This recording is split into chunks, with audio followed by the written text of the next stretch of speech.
स्वामी विवेकानंद ने एक बार कहा था कि अपने जीवन का एक लक्ष्य निर्धारित करो, अपने पूरे शरीर को उस एक लक्ष्य से भर दो और हर दूसरे विचार को अपनी जिंदगी से निकाल दो। यही सफल होने का मूल मंत्र है। हमें से कई लोग डॉक्टर एपीजे अब्दुल कलाम साहब को इंस्पिरेशन मानते हैं, लेकिन क्या आपको पता है कि उनकी इंस्पिरेशन कौन है?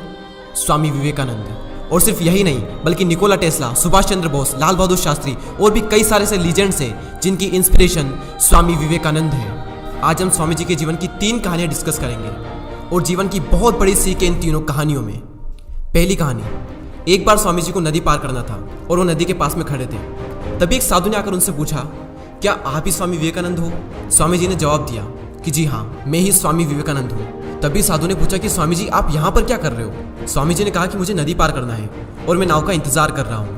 तभी साधु ने कहा कि तुम इतने बड़े इंसान हो, कई सारे लोग तुम्हें अपनी प्रेरणा का स्रोत मानते हैं और तुम एक नदी पार नहीं कर सकते।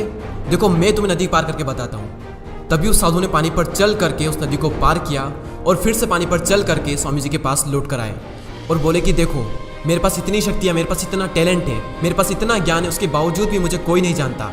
और तुम्हारे पास कोई ज्ञान नहीं, कोई शक्तियाँ नहीं, उसके बावजूद भी तुम्हें सब जानते हैं। तभी स्वामी जी मुस्कुराए और साधु से पूछा कि तुम्हें यह विद्या सीखने में कितना टाइम लगा?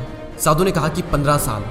इतने में स्वामी जी की नाव आ गई और स्वामी जी ने साधु को नाव में बैठाया और वहाँ से चल दिए। दोनों ने नाव में बैठकर नदी पार की और पार करने के बाद स्वामी जी ने अपनी जेब से 1 रुपया बाहर निकाला और उस नाव वाले को दे दिया।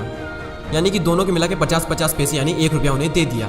तभी स्वामी जी ने साधु से कहा कि जो काम तुम 50 पैसे में कर सकते थे उसके लिए तुमने अपनी ज़िंदगी के 15 साल बर्बाद कर दिए, और अगर यही 15 साल तुम समाज की भलाई में लगाते तो आज तुम्हें भी पूरी दुनिया जानती।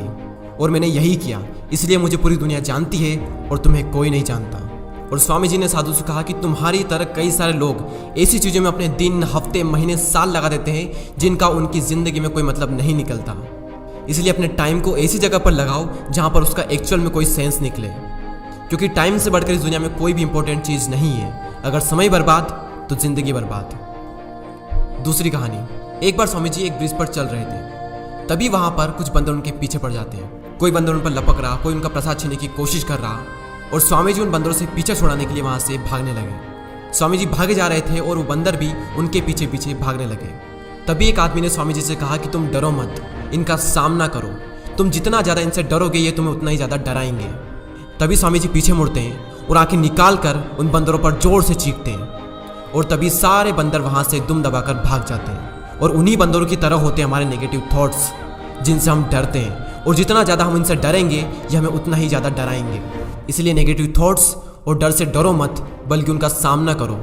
इनसे तुम जितना ज़्यादा डरोगे ये तुम्हें उतना ही ज़्यादा डराएंगे, और अगर तुम इनका सामना करते हो तो नेगेटिव थॉट्स और डर भी एक दिन तुमसे डर जाएगा। तीसरी कहानी को सुनाने से पहले मैं आपको कुक्कू एफएम के बारे में बताना चाहूँगा। अब कई सारे लोग वीडियो के इस पार्ट को स्किप कर देंगे और एक लाइफ चेंजिंग अपॉर्चुनिटी को भी स्किप कर देंगे।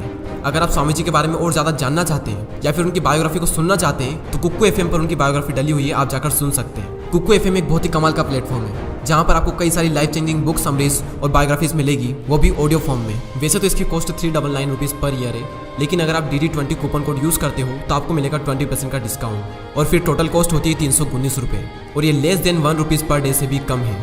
तो लिंक डिस्क्रिप्शन में है, आप जाकर एक बार चेकआउट जरूर करें। तीसरी कहानी, एक बार स्वामी जी उनके गुरु श्री रामकृष्ण परमहंस के साथ कहीं जा रहे थे। तभी रास्ते में उन्हें एक आदमी मिला जो पत्थर पर कुछ बना रहा था। तभी रामकृष्ण परमहंस जी ने पूछा कि तुम इस पर क्या बना रहे हो? तभी उस व्यक्ति ने जवाब दिया कि मैं एक राजा की मूर्ति बना रहा हूँ।